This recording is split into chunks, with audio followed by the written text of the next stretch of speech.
Hello everyone, welcome to Tech Systems. In today's video, we will talk about fan coil unit or FCU. After watching this video, you will learn what is an FCU, what are types of FCU, what are components of an FCU, how to control an FCU, and in the last you will learn about advantages and disadvantages of FCUs. In previous video, we discussed about air handling unit or AHU, which is installed outside the serving zone, preferably on a roof or in the basement or in some plant room. An AHU takes fresh and return air, condition this air and supply it to the building zones using a network of ducts and diffusers, as you can see on your screen. While on the other hand, an FCU is a device which is installed in the area or the room being served. It can be installed above the ceiling or exposed to the occupants. Each zone or room have its own dedicated FCU which is being controlled from a thermostat installed in that zone. Chilled and hot water is supplied to the FCU through a network of pipes. As you can see on the screen, there are two FCU units. Each FCU is supplying a different area and installed in the same area which is being served. So FCU is a device which uses a fan to take the indoor air of the room, blows it over a cooling or a heating coil and supply the conditioned air to the same room. Fresh outdoor air can also be provided to the FCU for ventilation purpose. Here is an FCU installed exposed to the occupants. Ducts are connected to this FCU to take the conditioned air and this air is supplied using the diffusers. Here this small duct is supplying to the same area where this FCU is installed, and here this second duct is also supplying to this area, while these two ducts are taking the air to the adjacent spaces.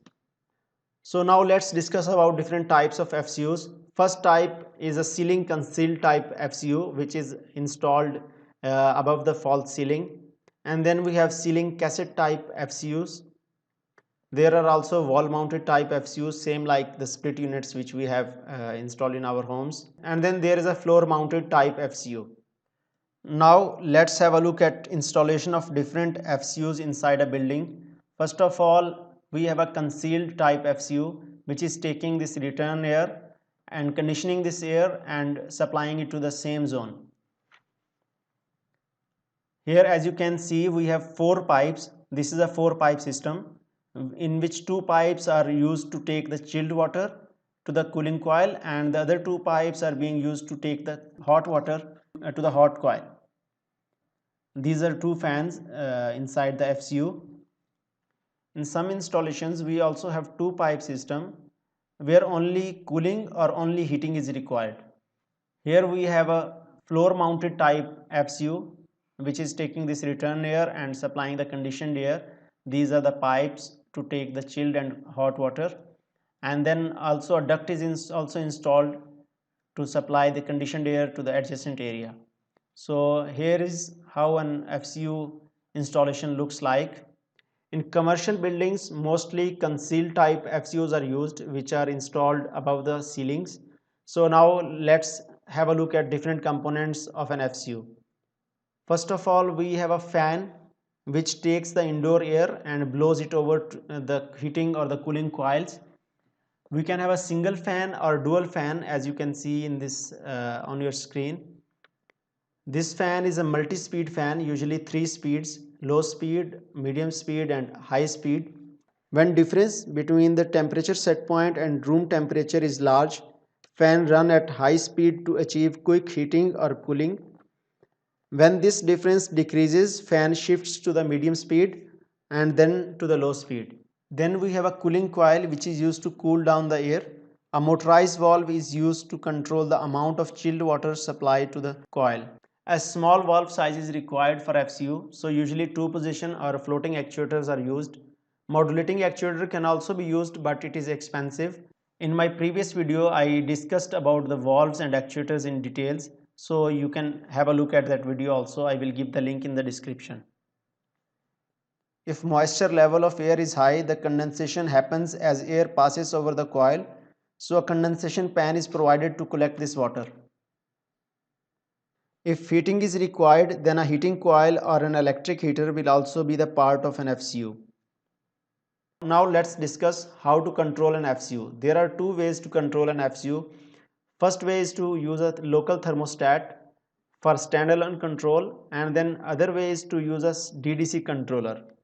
Now let's have a look at both of them in details. First of all, for the standalone control, we are using a local thermostat which is not connected to the BMS. So we will not be able to control or monitor this type of FCU from the BMS. Selection of the FCU thermostat for your application is very important. You shall keep the following things in your mind while selecting a thermostat for your FCU. First thing is the control voltage. Control voltage of the thermostat shall be matching with the requirement of an FCU. Second thing, is your system 2-pipe or a 4-pipe system? A 2-pipe system is a heating only or a cooling only system, while a 4-pipe system is a both heating and cooling system.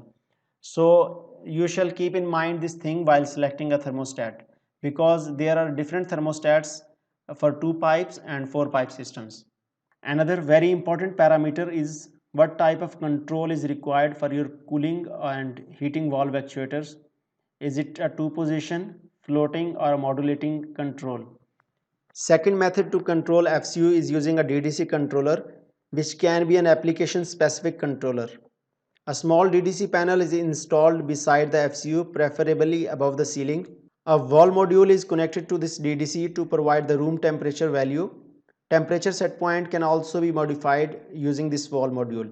The controllers shown on the screen are BACnet MSTP controllers. All these controllers are looped together and then are connected to a BACnet router.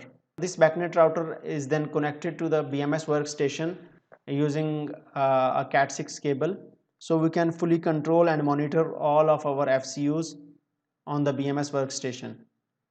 Usually we can connect 30 to 35 controllers in a loop. In this control method, we can fully control and monitor the FCUs from the BMS workstation. Now let's have a look at some advantages and disadvantages of fan coil units. First advantage is lower installation cost than the central systems like AHU. Also we have individual room level control of the temperature, and we don't require extensive ducting for the fan coil units. The disadvantages are as follow. First of all, there can be a high noise from the indoor fan, especially during speed changes.